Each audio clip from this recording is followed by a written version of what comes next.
Welcome everyone to our YouTube channel. आज के video में मैट्रिसेस ये यूनिट का 16th प्रॉब्लम स्टडी करेंगे। तो क्वेश्चन आपके सामने है, देखो यहां पे एक इक्वेशन दी है, ये पूरी मैट्रिक्स फॉर्म में है। ये इक्वेशन से हमें क्या फाइंड आउट करना है, तो लिखा है फाइंड एक्स वाई जेड। हमें यहां पे एक्स वाई जेड का वैल्यू फाइंड आउट करना है जो कि इसमें अननोन है। तो चलो हम ये प्रॉब्लम सॉल्व करेंगे। तो अगर हम यहां प्रॉपरली चेक करेंगे, तीन मैट्रिक्स दी है, ये मैट्रिक्स 1, मैट्रिक्स 2, मैट्रिक्स 3, और तीनों मैट्रिक्स का ऑर्डर यहां पे सेम है। ऑर्डर यानी number of rose and number of columns यहां पे सेम है। देखो फर्स्ट मैट्रिक्स में 3 रोज एंड 3 कॉलम्स है, सेकंड मैट्रिक्स में भी और थर्ड मैट्रिक्स में भी तीनों में 3 रोज एंड 3 कॉलम्स है। इसका मतलब तीनों का ऑर्डर यहां पे सेम हो गया, दैट इज 3/3। और ये दोनों मैट्रिक्स के बीच में प्लस है, मतलब ये दोनों मैट्रिक्स का एडिशन करना है। तो जाहिर सी बात है, अगर आपको मैट्रिक्स का एडिशन करना होता है तो मैट्रिक्स का ऑर्डर सेम होना चाहिए। अगर ऑर्डर सेम है तो ही एडिशन होगा, नहीं तो एडिशन नहीं होगा। ठीक है, तो चलो अब हम ये सॉल्व करना शुरू करते हैं। तो सबसे पहले गिवन ये जो मैट्रिक्स फॉर्म में जो दिया है वो हम यहाँ पे एज इट इज लिख लेंगे। तो चलो अब हम ये यहाँ पे नीचे में सॉल्व करेंगे। तो यहाँ पे हम ऐसा लिख लेंगे, गिवन इक्वेशन इज, देखो ये गिवन इक्वेशन है पूरा और ये in the form of x y z है, और यही से तो हमें फाइंड आउट करना है एक्स वाई जेड का वैल्यू। कैसे फाइंड आउट करेंगे, देखो तो यहां पे हम क्या करेंगे, इक्वल टू के लेफ्ट साइड में जो दो मैट्रिक्स है, ये दोनों मैट्रिक्स का हम एडिशन कर लेंगे।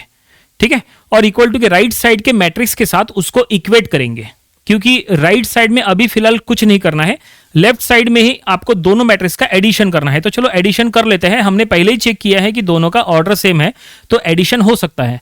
तो हम यहां पे एडिशन कर लेंगे।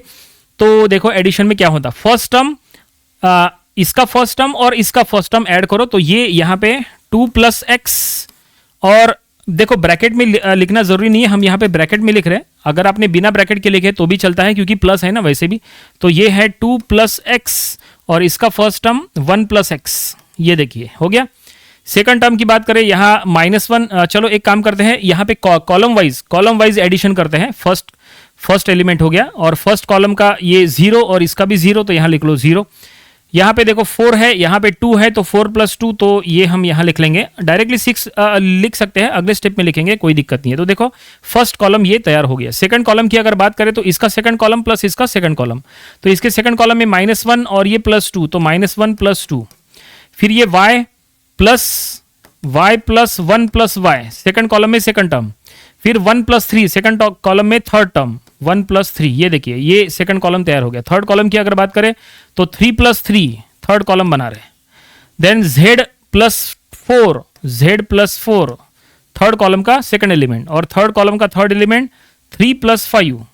कॉलम वाइज हमने एडिशन किए, उससे कोई फर्क नहीं पड़ता। ठीक है ना, तो इस तरह से। और अब right side as it is रखो, राइट साइड में कोई भी चेंजेस करने की जरूरत नहीं है। 6 1 6 0 -1 6 और लास्ट में 6 4 8। और अब आपको क्या करना है, लेफ्ट हैंड साइड का मैट्रिक्स पूरा तैयार करना है। तो देखो मैट्रिक्स पूरा जब हम तैयार करेंगे तो 2 + 1 ये हो जाएगा 3, x + x, तो ये हो गया 2x, तो 3 + 2x। देन ये 0 और ये 6, देन यहाँ पे ये 0 हो जाएगा। देन ये हो जाएगा 2y + 1, यानी 1 + 2y, ऐसा लिखेंगे तो भी चलता है। और ये 1 + 3 यानी 4, और यहाँ पे ये 6, ये हो जाएगा z + 4, ओके, और ये हो जाएगा 5 + 3 8। तो देखो लेफ्ट हैंड साइड का मैट्रिक्स पूरा तैयार हो गया, पूरी तरह से एडिशन हो चुका है। राइट हैंड साइड का मैट्रिक्स एज इट इज रखो, तो 6 1 6, देन ये 0 -1 6 और फिर 6 4 8।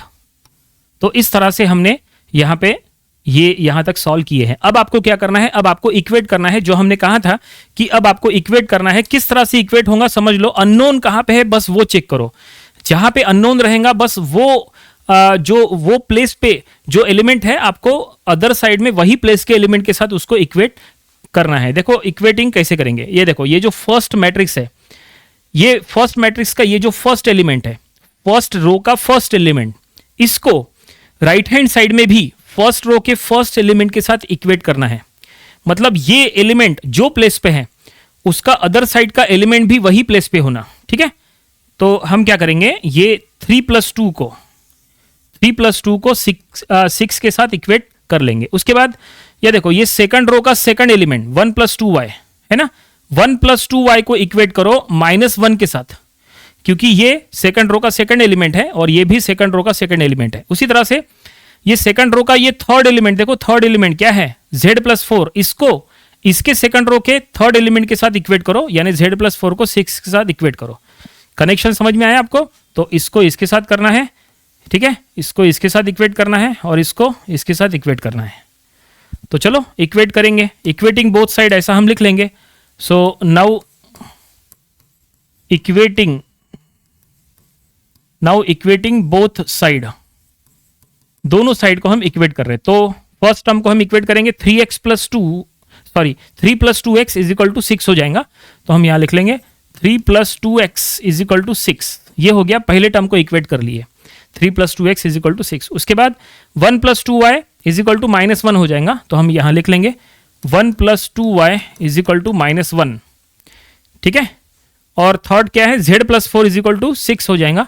तो वो हम इधर नीचे लिख लेंगे, कोई फर्क नहीं पड़ता, z+4 इक्वल टू 6, इस तरह से, ठीक है। एक बार चेक कर लेते हैं सही तरह से किए कि नहीं। ये ठीक है और ये भी टर्म ठीक है और ये भी टर्म ठीक है। और अब यहाँ पे सॉल्व करो, इसको आसानी से सॉल्व हो जाएगा। तो ये क्या हो जाएगा, ये 3 को उधर शिफ्ट करो, ठीक है ना, यहाँ पे ये 3 को उधर शिफ्ट करो, ये +3 है, उधर जाके -3 हो जाएगा। तो ऐसा हो जाएगा, that is 2x equal to 6 - 3, तो 2x इक्वल टू 3, ठीक है ना। तो यहाँ पे ये हो जाएगा, that is x is equal to 3/2। तो x का वैल्यू हमें मिल गया, क्या मिल गया, x का वैल्यू 3/2 मिला। और अब y का वैल्यू फाइंड आउट करेंगे। चलो y का वैल्यू फाइंड आउट करना है तो ये 1 को उधर शिफ्ट करो, ये 1 इधर प्लस में है, उधर जाके -1 हो जाएगा। तो हम यहाँ लिख लेंगे 2y इक्वल टू -1 तो ये 2y इक्वल टू -2, -2 को 2 से डिवाइड करो तो y का वैल्यू हो गया -1। तो फाइनली हमने y का वैल्यू भी यहाँ पे फाइंड आउट कर लिए। और अब बचा है बस z का वैल्यू। तो ये z का वैल्यू फाइंड आउट करना है तो 4 को इधर शिफ्ट करो तो +4 है, उधर जाके -4 हो जाएगा।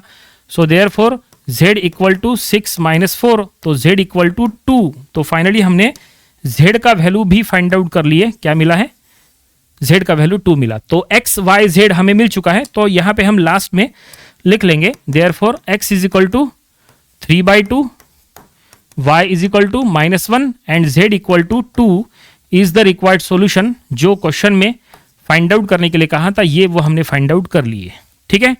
उम्मीद करते हैं कि आपने भी ये प्रॉब्लम हमारे साथ साथ सॉल्व किए होंगे, प्रैक्टिस किए होंगे और यही आपका आंसर आया होगा, ठीक है।